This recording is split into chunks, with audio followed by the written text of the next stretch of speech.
Well, it's the dance sensation that's gripped the nation, and we're allowed our favourites. Sir Bruce Forsyth used to have his favourite. I've always had mine since the first moment I saw on the screen. A fantastic dancer, infectious, funny, amusing. Now, sadly, not on the show, but I'm delighted to welcome to Talk Radio my favourite, Kristina Rianov. Hello, Kristina. Hello, good morning to you guys. Now, are you enjoying Strictly Come Dancing? I know you've been away having your baby and stuff, and we'll talk about that in a moment, but have you enjoyed the series so far, Kristina? I love the series so far. I think we have one of the best casts ever on the show. I think it's been very, very interesting from the very beginning. Great level of dancing and obviously great characters. So I'm truly enjoying it. And who's your favourite so far amongst the ones who are still left in it? Who's going to win, do you think? Danny, possibly? Georgia? Yes, for me, it has to be Danny and Oti. I think this guy is just outstanding, absolutely incredible dancer. And not just incredible dancer, but also amazing performer. You know, you just definitely captivate when you watch him. You just can't, imagine how fantastic he is. I think he's the best male dancer we've ever had on the show. I wonder if he's as good, though, as my favourite partner of yours, who chose to leave the show, I thought, too early. Let's have a listen to this Paso Doble, and then you can tell us a bit about what it was like to dance with John Sargent. I think this was the bit he dragged you across the floor, didn't he? Yes, that music will haunt me for the rest of my life, you know. When I was dragged across the floor as a sack of potatoes, of course, yeah, the famous John Sargent move, you know. He was a lovely fella. Do you ever talk to him these days? Is he ever in touch with you, Kristina? Do you know what? No, we haven't been in touch for a year or so, I think. You know, once in a while I would say happy sort of holidays, happy Christmas and so on, but I haven't talked to John for many, many years, I think really now, actually. But you know what? I had such a lovely time with him, and he was a great person to work with, a really, really fantastic, you know, person, and very, very interesting man, obviously, and also such a gentleman. You know, it was absolutely blessed to have him as my first partner on the show. I just moved here from the States, and he was so very nice, very kind, and we had a lot of fun on the show, yeah.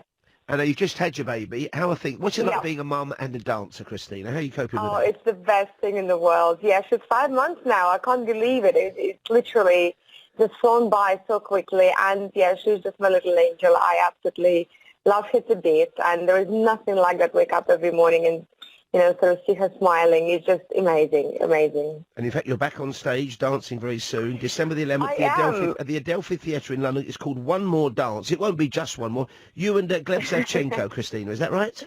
No, not going to be just one more dance with Gleb. We're going to have a few dances with him on the show. And in fact, we just started rehearsals yesterday with our team of dancers and choreographers, and it's really exciting. You know, obviously it's the first time I'm going to take to the stage after having a baby, which I'm a little bit nervous about.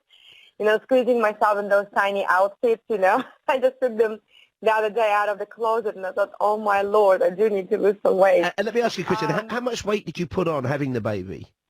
Do you know what? Quite a few pounds, actually. But do you know what? I did not think about sort of keeping my weight down or exercising a lot. You know, I've done it all my life. Being sort of a dancer, you obviously look after your diet and after your weight. And I thought, you know what, this is my time to enjoy it, you know, to enjoy eating whatever I want, you know. And actually, I didn't really exercise much. I was teaching, I mean, up until probably a week before the labor, actually. But I didn't really push myself too much in the gym.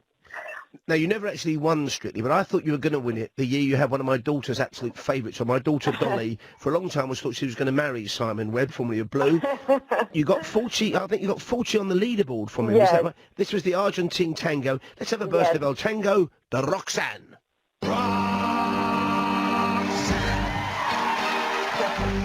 He was astonishing, wasn't he, Simon? I mean, you're always great because he was brilliant. Yes, I do think that actually, even if I didn't dance this time, I would say that he really deserves to win because he kind of progressed leaps and bounds from the very beginning of the show. He had quite a long journey on the show, you know, with ups and downs, obviously. And he came out talking about his sort of depression and how the show changed his, you know, perspective on life. So, you know what, I mean, yes, we didn't win, but, you know, I'm just so happy that people always talk about it, Argentine tango, how it's one of the best, you know, sort of dances they've seen on Strictly, and it makes me feel very happy that, you know, it's sort of in people's memories, I suppose. Listen, I'm looking forward to seeing it at the Adelphi Theatre in One More Dance, December the 11th. Any prospect you think? Join us. Any prospect you think, Kristina, of you going back onto Strictly? Have you got any thoughts in that direction? Will we see you back on the BBC? No, unfortunately. The thing is, I love doing the show. It's been a big part of my life for 8 years, but now I have a family, and it's just impossible to work on a show like that. It's too intense and too demanding, and I don't want to sort of miss my daughter growing up and all the special moments.